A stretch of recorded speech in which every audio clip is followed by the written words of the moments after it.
नमस्कार मित्रों, मैं doctor Rajesh Patel civil engineer हूँ, नेचुरोपैथ डॉक्टर हूँ, योगा का मास्टर भी हूँ और मैंने फूड एंड न्यूट्रिशन का भी मैंने अभ्यास किया है। हम यहाँ योगाहार पे बातें करते हैं। यहाँ योगाहार पे बातें करते हैं, नेचुरल डाइट पे बातें करते हैं। तो योगाहार ये कोई सिस्टम नहीं है। शरीर को कैसे संभालना है, शरीर की कैसे सफाई करनी है, कैसे खुराक देना है, हाँ, कब शरीर की सफाई की जरूरत है, कब कौन सा किस प्रकार का खुराक देना चाहिए, वो हर व्यक्ति के ऊपर अलग अलग जरूरत के हिसाब से उसको थोड़ा ध्यान रखना है। और कुछ है नहीं, तो आपको ये छोटी बातें ध्यान कर लेनी है। हाँ, मेहनत करते हैं ज्यादा तो शक्ति वाला चाहिए आपको, मेहनत कम करते हो तो शक्ति वाला खुराक कम खाना है। हाँ, इससे कुछ इतना ज्यादा है नहीं, छोटी बातें का ही आपको ध्यान रखना है। तो ये पूरा आहार का इंजीनियरिंग है। आपको पहले तो चबा चबा के खाने की आदत डालनी पड़ेगी। शरीर में आंतों में गंदगी इकट्ठा होती है, आपके खून में गंदगी इकट्ठा होती है। आंतों की सफाई के लिए आप हर रोज एनिमा लिया करो, या तो मल शुद्धि और त्रिफला। हाँ, अलग मल शुद्धि आप हफ्ते में 2 बार लो, त्रिफला हर रोज ले सकते हो, या तो मल शुद्धि आधा चम्मच और आधा चम्मच त्रिफला दोनों आप ले सकते हो हर रोज। आपकी खून की सफाई के लिए आपको मजदूरी करके पसीना निकालना पड़ेगा, मेहनत करनी पड़ेगी। नहीं कर रहे हो तो 3 टाइम में से 1 टाइम खाना छोड़ दो, फिर चाहे आप सुबह का छोड़ो, दोपहर का या रात को। हाँ, डॉक्टर लोगों ने तो शहर में रहने वालों के लिए एडवाइस दी है, सुबह में राजा जैसा नाश्ता, दोपहर को व्यापारी और रात को खाली पेट सो जाओ। तो इसीलिए है कि आपके खून में, आपके शरीर के अंदर ज्यादा कचरा इकट्ठा न हो जाए, इसके लिए। आप तीनों टाइम पकाया खा रहे हो तो बीमारी आने के चांसेस बढ़ जाएंगे। तो तीनों टाइम पकाया खाने से हमारे शरीर में कचरा और ज्यादा बढ़ जाता है। उसको बाहर निकालने के लिए खट्टे फल हमारे शरीर में खाने में शामिल होने चाहिए। खट्टे फल शरीर में से सफाई काम करते हैं। हाँ, तो खट्टे खाते रहिए फल। शरीर को योग्य खुराक चाहिए। शरीर न्यूट्रिशन भी मांगता है और कैलोरी भी मांगती है। और हमारे शरीर में जो खून है, हीमोग्लोबिन है, वो नेचुरल तरीके से बना होना चाहिए। और नेचुरल यही है जो हरी पत्ती खाते हैं। जो लोग हरी पत्ती खाते हैं उसका हरा रंग, जिसको क्लोरोफिल बोलते हैं, वही शरीर में हीमोग्लोबिन बनता है। तो आप बीमार हो या न हो, लाइफ टाइम हरी पत्ती 1 से लेकर 3 ग्लास हरी पत्ती के रस पिया करो। आप जो स्वाद खाओगे उसका भी एक अलग काम है। हाँ, मीठा, खट्टा, तीखा अलग अलग काम करते हैं। कड़वा का भी एक अलग काम है। यहाँ आगे हम बढ़ते हैं। एक प्रश्न आया है। वो प्रश्न है, ગુડ મોર્નિંગ સર, મારા બેનના છોકરાને સિકલ સેલ ટ્રીટ છે. પહેલા તો એ કઈ રીતે થઈ શકે એના વિશે કહો.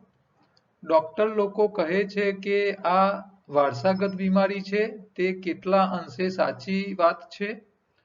यहाँ जो प्रश्न आया है, वो बहन है, वो पूछ रही है उनके बहन के दिकरा, उनके बहन का लड़का है, उसको सिकल सेल ट्रीट की बीमारी है। तो पूछ रही है कि ये सिकल सेल ट्रीट की बीमारी क्या है, कैसे होती है। डॉक्टर उसको बोल रहे हैं कि ये वारसागत बीमारी है, तो वो सच्चा है या गलत है। वो आगे पूछ रही है, શું તેને જન્મ જड़मूलથી કાઢી શકાય? वो पूछ रही है कि सेकल सेल की बीमारी क्या निकल सकती है, पूरे पूरी जड़ मूल से निकल सकती है। आगे पूछ रही है, શું આ पेशेंट मैरिज કરી શકે? ये पूछ रही है कि क्या ये लड़का मैरिज कर सकता है, ये सिकल सेल का जो पेशेंट है उसको मैरिज कर सकता है। अने मैरिज कर सकता है तो कोई सावचेती रखनी है? जो है तो उसके बारे में आप बताइए कि मैरिज करना है तो उसको क्या सावधानी रखनी है। आगे पूछ रही है, શું આ બીમારી સાથે લાંબો ટાઈમ જીવી શકાય? तो ये सवाल पूछ रही है कि ये बीमारी वाला क्या लंबा आयु भोगत सकता है, और इसके ऊपर आप वीडियो बनाइए तो तो हमने घणो लाभ थसे। आप इसके ऊपर वीडियो बनाओगे तो हमको उसका फायदा मिलेगा। मेरा नाम ऊपर मैंने नहीं लिखा है, तो कृपया मेरा नाम आप गुप्त रखना। तो आपने मैसेज में नाम लिखा ही नहीं है, इसीलिए मैसेज में नाम आने का सवाल नहीं है।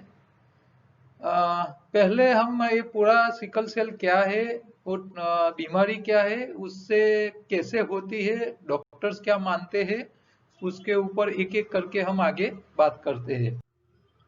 तो सिकल सेल का मतलब यही है कि आपका जो हीमोग्लोबिन ब्लड सेल होता है, जो रेड ब्लड सेल है, वो रेड ब्लड सेल को उसका शेप बदल जाता है, ट्रायंगल जैसा हो जाता है। देखिए यहाँ आपको दिख रहा है ना, ये यहाँ देखिए एक कटा हुआ दिख रहा है, तो ये सेल जो है वो कट गए हैं। देखिए ये दूसरे जो है वो एकदम राउंड शेप के हैं, और जो सिकल सेल है वो कटे हुए हैं। तो यहाँ जो आप देख रहे हो उसके सेल की शेप बिगड़ जाती है। ऐसे कटा हुआ, आधा कटा हुआ हो जाता है। अर्ध चंद्रमा से भी कम, ये तीज या पूनम का, बीज या तीज का जो चंद होता है, चांद, उसके आकार जैसा हो जाता है ये ब्लड सेल। तो यहाँ डॉक्टर उसको वारसागत मानते हैं, लेकिन हम उसको वारसागत नहीं मानते हैं। यहाँ आपके जो सेल नए बनने के जीन्स है, वो जीन्स में गड़बड़ी हो जाती है, या तो फिर ये आपके रेड सेल को कोई वायरस उसको काटता है। वो काटता है तो उसकी साइज शेप बदल जाता है। हमारे हिसाब से तो वारसागत बीमारी से ज्यादा ये उसको कोई वायरस, अननोन वायरस उसको काटता है, फिर वो सेल का शेप बदल जाता है। हम तो ये मानते हैं। तो दूसरा वो ऐसा भी बोलते हैं कि भाई ऑक्सीजन कम पहुंचता हो तो ये सिकल सेल की समस्या आती है, शेप सही नहीं पैदा होता है, पीएच वैल्यू हमारी एसिडिक रहती है, तभी ये समस्या आती है, और डिहाइड्रेशन की समस्या में ये बोलते हैं कि ऐसी आ सकती है। तो ये ऑक्सीजन का लेवल कम हो जाए उसका मतलब क्या है, आपके शरीर में जो नए सेल बनाने हैं, चाहे वो दूसरे सेल हो या रेड ब्लड सेल हो, कुछ नया बनाना है तो उसके लिए ऑक्सीजन सही चाहिए। तो ऑक्सीजन का लेवल कम होता है तो नए सेल बनना कम हो जाता है, और जो बनते हैं उसका शेप साइज में प्रॉब्लम आते हैं। आप खेत में आपने कोई पौधा लगाया है, उसको सही तरह से पानी और खाद नहीं दोगे तो उसका जो विकास होगा, उसमें से जो फल बनेंगे, उसके आकार में, शेप में चेंजेस आने वाले हैं। तो हम यहाँ यही मान रहे हैं कि आपके जो नए रेड सेल बन रहे हैं उसको सही खुराक नहीं मिल रहा है, सही पानी नहीं मिल रहा है। हाँ, तो ऑक्सीजन सही मिलना चाहिए, हमारे बॉडी की पीएच वैल्यू अल्कलाइन रहनी चाहिए, एसिडिक रहेगी तो ये समस्या आती है। हाँ, तो ये, और दूसरा हम तो उसको कोई वायरस के हिसाब से समस्या आती है ऐसा मानते हैं सिकल सेल की। तो ये समस्या में से बाहर आ सकते हैं, ऐसी कोई चिंता करने की बात नहीं है। शरीर को अल्कलाइन रखिए, पीएच वैल्यू सही कर लीजिए, ऑक्सीजन ज्यादा मिल जाए उसके लिए आपको हरी पत्ती खाना चालू करना पड़ेगा। थोड़ी आपको प्राणायाम भी करनी पड़ेगी, कपालभाति जैसे प्राणायाम करो। इससे क्या होगा, अपने फेफड़ों में ऑक्सीजन ज्यादा जाएगा, फेफड़ों से खून में ऑक्सीजन का लेवल बढ़ेगा, ऑक्सीजन ज्यादा जाएगा तो आपको ये जो नए सेल बनने की प्रोसेस है उस टाइम ऑक्सीजन लेवल ज्यादा मिल जाएगा, तो समस्या कम आएगी। ठीक है, तो ये होता है इसके कारण से, गड़बड़ी के कारण से होता है, शरीर में हमारी सिस्टम काम नहीं कर रही हो तभी ये समस्या होती है। आगे ये पूछ रहे हैं, डॉक्टर लोग कहते हैं कि ये वारसागत बीमारी है, तो ये कितना अंशे साची है? तो हम उसको वारसागत नहीं मानते हैं। ऐसे तो डॉक्टर आपको डायबिटीज भी वारसागत बताते हैं, बीपी की बीमारी भी वारसागत बताते हैं। तो हम वारसागत बीमारी होती है फिर भी हम डायबिटीज क्योर कर लेते हैं, बीपी भी क्योर कर लेते हैं। तो ये भी सिकल सेल वारसागत बोलते हैं, लेकिन वो भी वारसागत हम नहीं मानते हैं, उसको भी आप ठीक कर सकते हो। तो पहले तो माइंड में से निकाल लो कि ये बीमारी वारसागत है। वारसागत क्या होता है? वारसागत दो तीन चार चीजें आती है वारसा में। एक पहला होता है आपके थोबड़े का आकार। मेरा मुंह का आकार जो है वो मेरा माँ और मेरे बाप के आकार से आएगा, क्योंकि वो मेरे माता पिता बच्चे को अपने फेस का आकार देते हैं। एक पहला वारसा में ये आता है। दूसरा वारसा में आता है हमारी चमड़ी का रंग, स्किन का रंग ही वारसा में आता है। अब माँ बाप दोनों ब्लैक हो गए तो बच्चा ब्लैक आएगा, सीधा हिसाब है। तो उसका स्किन का कलर वारसा में आता है। तीसरा होता है आंखों का रंग। हाँ, आंख के रंग भी वारसागत होते हैं। चौथा होता है बाल का रंग। अब यूरोपियन है, दोनों के बाल वाइट है माँ बाप का, तो उसके बच्चे का बाल ऐसे ही आएंगे, हाँ वाइट ही आएंगे। तो ये भी वारसागत आता है। और पांचवा है शरीर की ऊंचाई और उसका बॉडी शेप, तो वो वारसा में आते हैं। हाँ, तो इतनी चीजें वारसा में आती है, इसके अलावा कोई चीज वारसागत नहीं होती है। हाँ, कोई वारसागत नहीं होती, नहीं बीपी होता है, नहीं डायबिटीज होता है। ये तो क्या है, आपके मन में ऐसी गलत बात घुसा दी जाती है कि आपको बीपी हो गया मतलब आपके बाप को आपके माँ को था, इसीलिए आपको है, और आपको आपको भी आपके बच्चे को देना है। तो आप पूरी जिंदगी यही सोच के जीते रहोगे कि ये तो वारसागत बीमारी है, कभी जाने वाली ही नहीं है। अब आप शुरू से ही नेगेटिव सोचना कर लोगे तो पूरी जिंदगी आप इसमें से बाहर निकलने का सोच ही नहीं करोगे, सोचोगे ही नहीं। हाँ, और सोचोगे नहीं तो आप उसके पीछे कोई ट्रीटमेंट नहीं करोगे, बाहर निकलने का प्रयत्न ही नहीं करोगे। आप नहीं योगा करोगे, नहीं खाना चेंज करोगे, कुछ नहीं करोगे। क्यों? क्योंकि आपने स्वीकार लिया है कि ये तो बीमारी वारसागत है।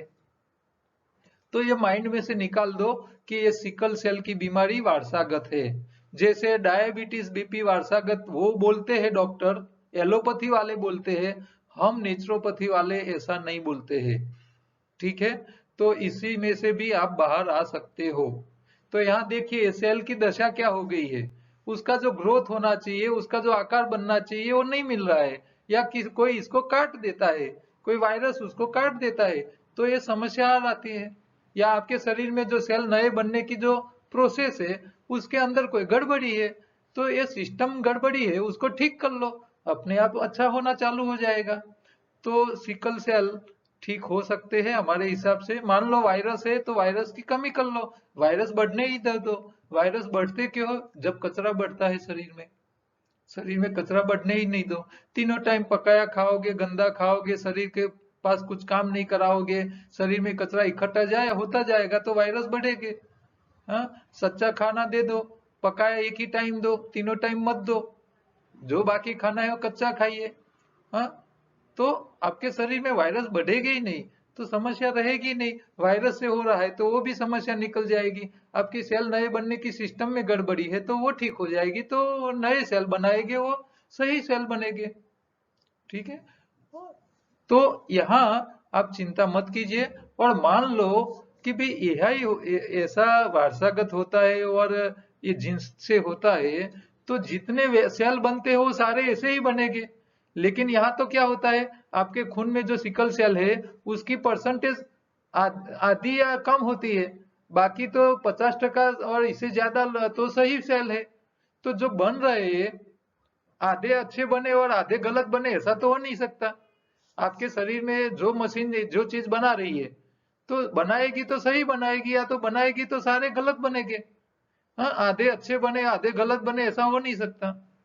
ठीक है, तो यहाँ वायरस की समस्या हो सकती है, या तो आपकी शरीर में सिस्टम में गड़बड़ी थोड़ी जो भी कहीं है तो वो भी ठीक कर सकते हो।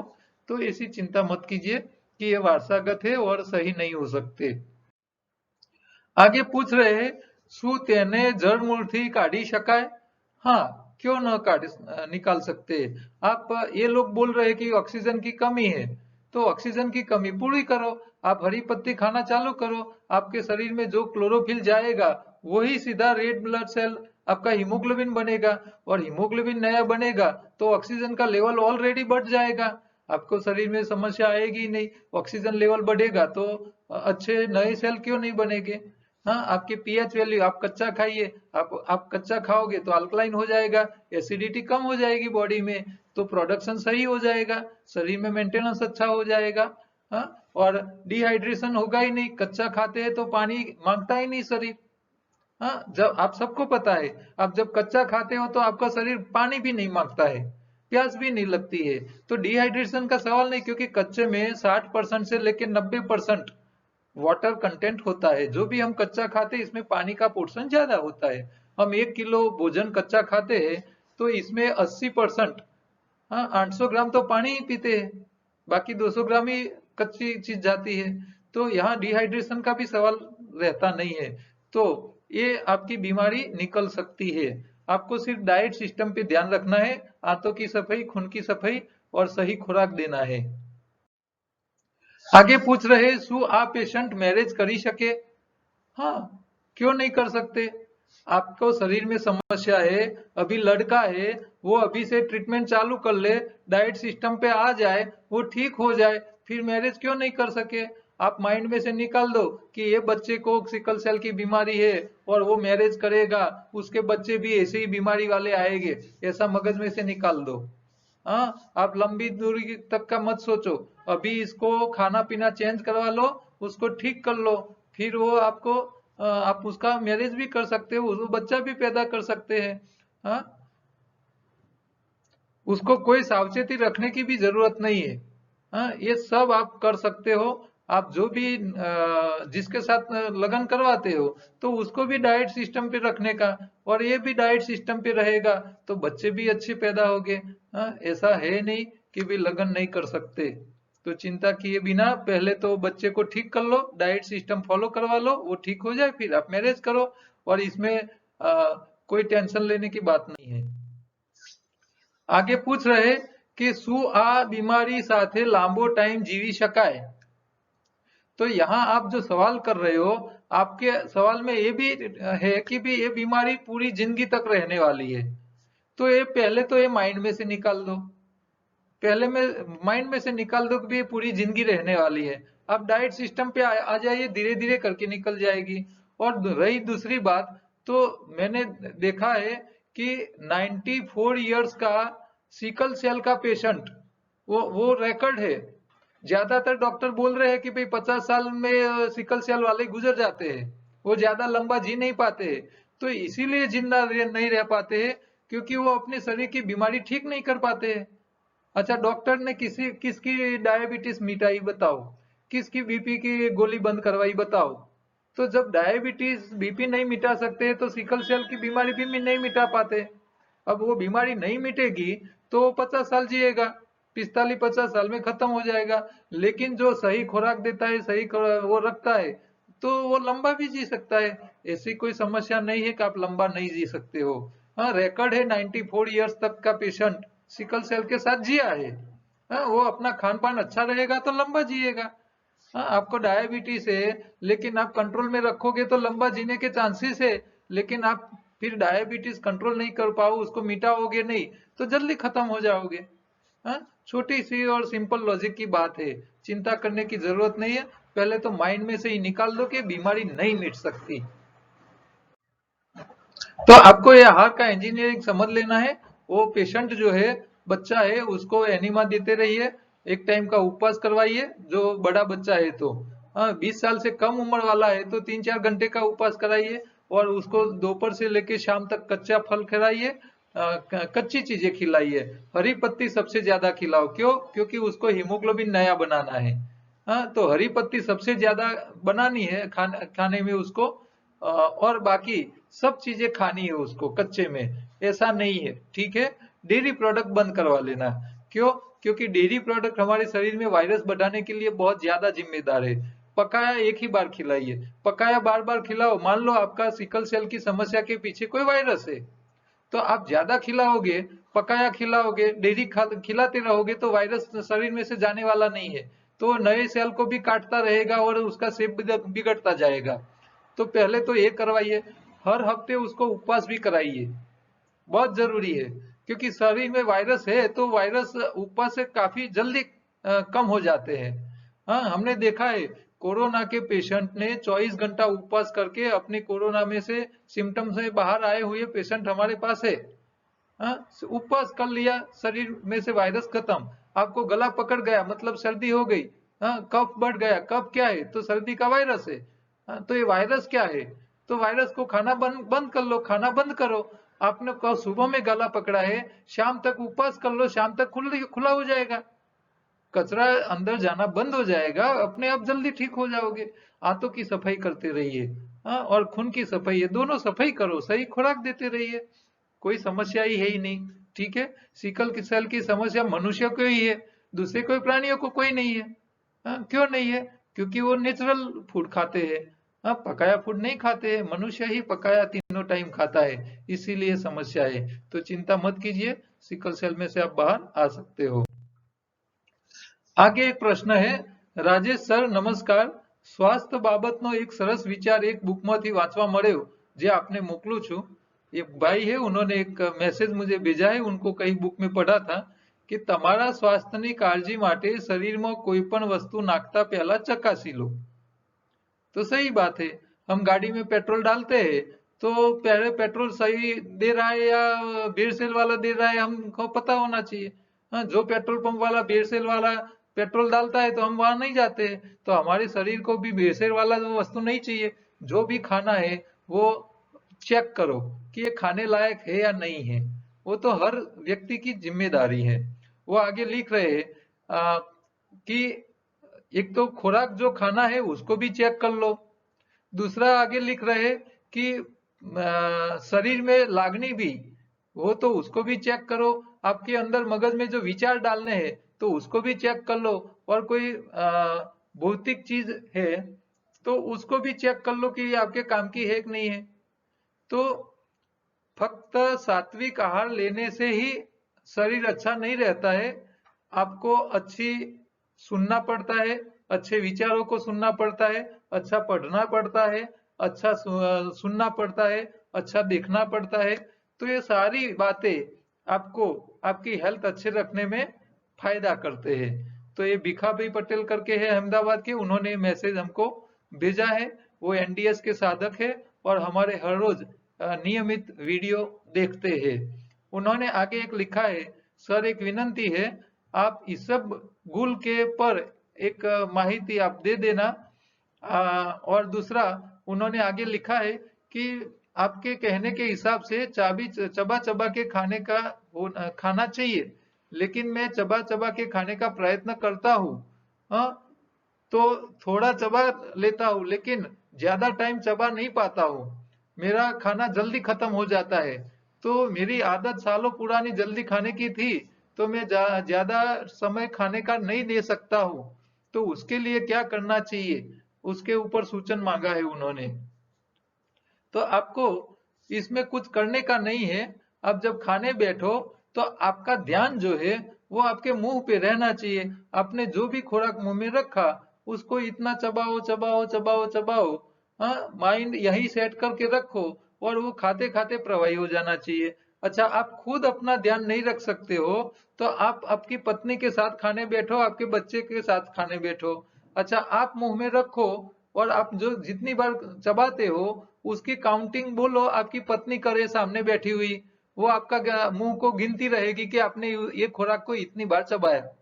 और साथ में वेलन भी लेके बैठे, आपको 32 बार चबाना है और मान लो आपने 25 बार चबाया तो 7 बार कम चबाया, तो आपकी पत्नी आपको 7 बार लकड़ा वो वेलन मारेगी। हाँ, ये खेलते जाओ और ये प्रयोग करो। ये बहुत अच्छा तरीका है, आप 2 दिन ये प्रयोग करो कि आप खाने बैठो, सामने एक व्यक्ति के सामने बैठ जाओ और उसको बोलो भी मैं कितनी बार चबाता हूँ, वो काउंट करो और 32 से कम हो जाए उतनी बार मुझे वेलन मारने का। तो आप 2 दिन में पूरा चबाने की आदत में आ जाओगे। तो सिंपल सी बात है, आप धीरे धीरे ध्यान लेके चबा चबा के खाइए।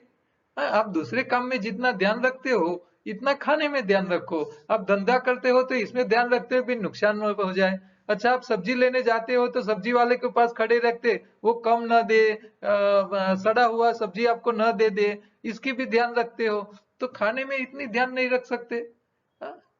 ये तो छोटे बच्चे जैसी बातें हैं। हाँ? तो आप थोड़ा सा ध्यान रखो।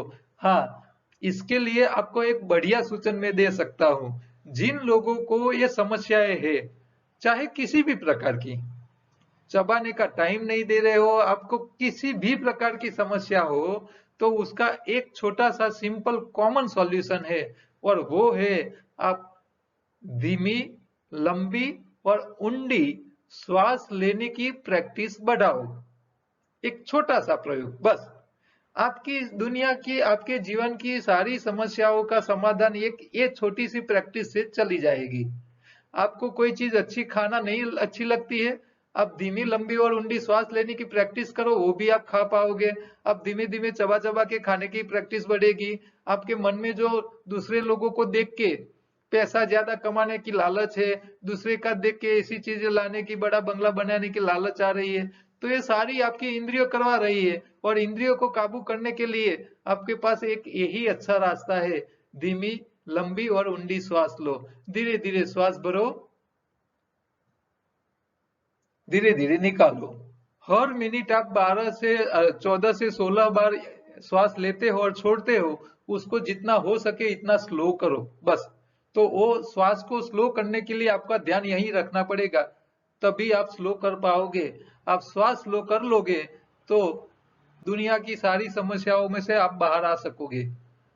है, दुनिया की सारी प्रॉब्लम्स का सॉल्यूशन यही योग शास्त्र ने बताया है। योग शास्त्र बोलता है कि इंद्रियों का राजा मन होना चाहिए और मन का राजा श्वास है।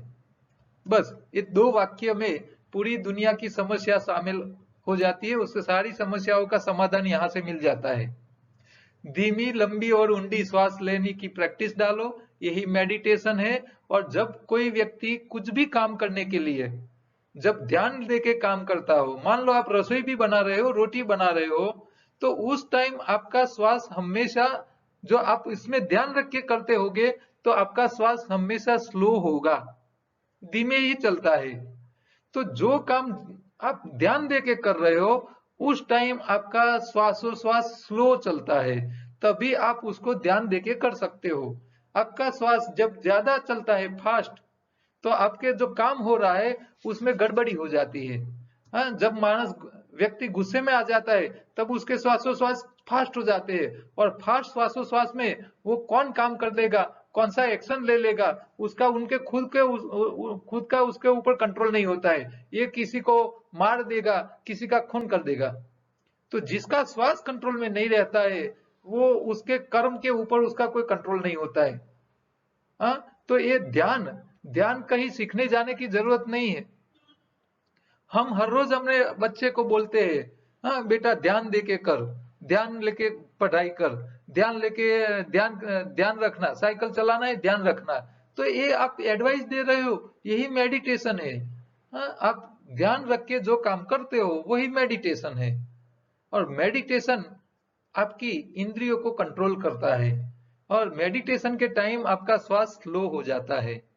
बस यही योग शास्त्र एक सिंपल सी बात समझाता है। ठीक है, तो धीमे धीमे धीमे चबाने की आदत डालनी है, तो पहले आपको श्वास धीमे लेने की आदत करनी पड़ेगी। आप जहां भी बैठे हो, खाली पेट हो, भरे पेट हो, कुर्सी में हो, सोफा में हो, सोए हो, हाँ, आंख बंद करो और श्वास पे ध्यान रखो। धीरे धीरे श्वास भरो, धीरे धीरे छोड़ो। हाँ, आपको अद्भुत रिजल्ट मिलेगा। फिर आप आराम से, शांति से, धीरे धीरे चबाने की आदत में आ जाओगे। ठीक है, आगे एक प्रश्न है। I am from Ankleshwar, Sucheta Patel करके भाई है, उन्होंने मैसेज भेजा है। नमस्कार, I have watched and listened your videos of piles. I have got good information. I am suffering from piles for 3 months. I have taken allopathy medicine, but it is not cured. I have taken only fruits and vegetables for 5 days, but now again I am suffering. No meats and garam masala. Please guide me. ये भाई अंकलेश्वर के हैं, उन्होंने हमारे video देखे हैं और उनको पाइल्स की प्रॉब्लम है, बवासीर की प्रॉब्लम है। तो उन्होंने वीडियो देख के 5 दिन से वेजिटेबल्स और फ्रूट खाना चालू किया है। तो ये पूछ रहे एलोपैथी की दवाई खाई लेकिन उनमें उनको कोई समाधान नहीं मिला, तो ये कच्चे फल आ गए हैं और कच्चा खाने के बाद उसको अभी समस्या चालू है। तो यहाँ मैं उनको बोलूंगा कि पहले तो आप एनिमा लेके हाथों की सफाई कीजिए, आपके मल में कचरा नहीं रहना चाहिए। दूसरा, आप जो खट्टे फल खा रहे हो, कच्चा खा रहे हो, लेकिन आप जो खट्टा ज्यादा खाते होगे तो ये पाइल्स की समस्या एकदम जल्दी नहीं जाएगी। पाइल्स की समस्या का मतलब क्या है कि आपके खून में कचरा बढ़ा है, फिर वो गरम मसाले का हो या दूसरा भी हो जाएगा। हाँ, कई लोगों को सिर्फ खट्टे फल ज्यादा खाने से भी पाइल्स की समस्या बढ़ती है। तो आपको कच्चे में खट्टे और तीखे ये दोनों चीज नहीं खानी है। कच्चे में खट्टे और तीखे दोनों चीज नहीं खानी है। एनिमा लेना है और उपवास भी करना है। हाँ, आप तीनों टाइम खाते रहोगे, कच्चा खाओगे और तीनों टाइम खाओगे तो ऐसे जल्दी नहीं होने वाला है। हाँ, तो आपको खून को साफ करना है, इसके लिए खाना कम करना है, खाने में पकाया टोटली बंद करना है, मरी मसाला वाला भी बंद करना है, और साथ में खट्टा, कच्चे में खट्टा भी कम खाना है। हाँ, अभी मान लो ये सर्दी की मौसम है, ठंडी की मौसम है, अभी बाजार में बीट आ रहा है, मूली आ रही है, अच्छा गाजर आ रहे हैं, तो ये सारी क्या है, गर्म चीज है। आप उसका जूस निकाल के ज्यादा खाओगे तो भी गर्म करेगा। अच्छा, आप गरम मसाले वाली मूली की पत्ती, वो गर्म करती है, आप मूली की पत्ती का 2-3 ग्लास जूस पी जाओ, आपके शरीर में गर्मी गर्मी कर देगा।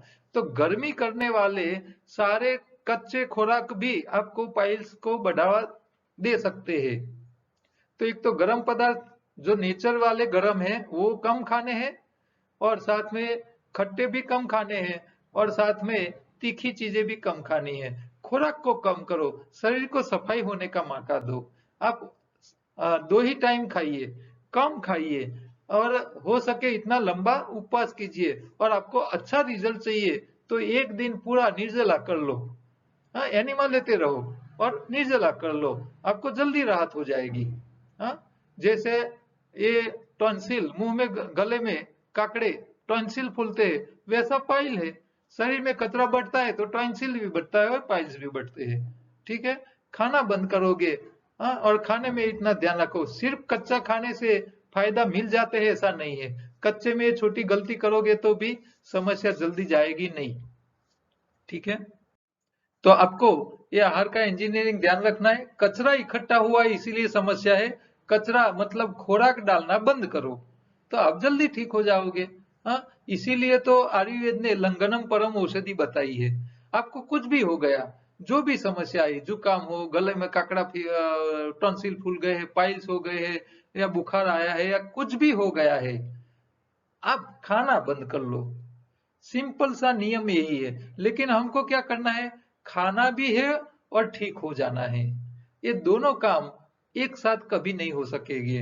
हाँ? आपको हंसना भी है और आटा भी फाकना है, आटा भी खाना है, दोनों नहीं हो सकते। हाँ? शरीर में समस्या है मतलब खाना कम करो, कम करो, उपवास करो, निर्जला कर लो, एक ही दिन में आप जल्दी ठीक हो जाओगे। ठीक है, तो खाना खा के कभी सही नहीं हो सकते हैं, खाना छोड़ के जितने जल्दी ठीक हो जाओगे इतना खाना खा के अभी कभी हम नहीं हो सकते हैं। तो ये आहार का इंजीनियरिंग हमारे पूरे वीडियो जो है पूरा समझ, वो आपको योगाहार हिंदी में करके हमारी प्लेलिस्ट है यूट्यूब चैनल पे, वहां जाइए, और जो नए साधक है उसको मैं रिक्वेस्ट करूंगा पूरे योगाहार के 12 वीडियो देख ले। हाँ, फिर आपको कोई कंफ्यूजन है तो मुझे व्हाट्सएप कीजिए, आपका सवाल का जवाब हम यहाँ वीडियो में लेते रहेंगे। तो ये YouTube चैनल पे जाने की लिंक के लिए आप मुझे रिक्वेस्ट भी भेज सकते हो मेरे मोबाइल नंबर पे। रेसिपी भी आपको अच्छी अच्छी यहाँ से फूड विथ लाइफ की हमारे यूट्यूब चैनल से आपको मिल जाएगी, वो भी देखे कीजिए और उसको भी सब्सक्राइब करके रखिए। और ये छोटा सा मैसेज आप कहीं भी कुछ प्रिंट कराते हैं तो उसमें शामिल करने का रखोगे तो बिना खर्च किए आप सोशल काम कर सकते हैं, समाज सेवा का एक मौका आपको मिलेगा। कल दोबारा मिलेंगे। नमस्कार।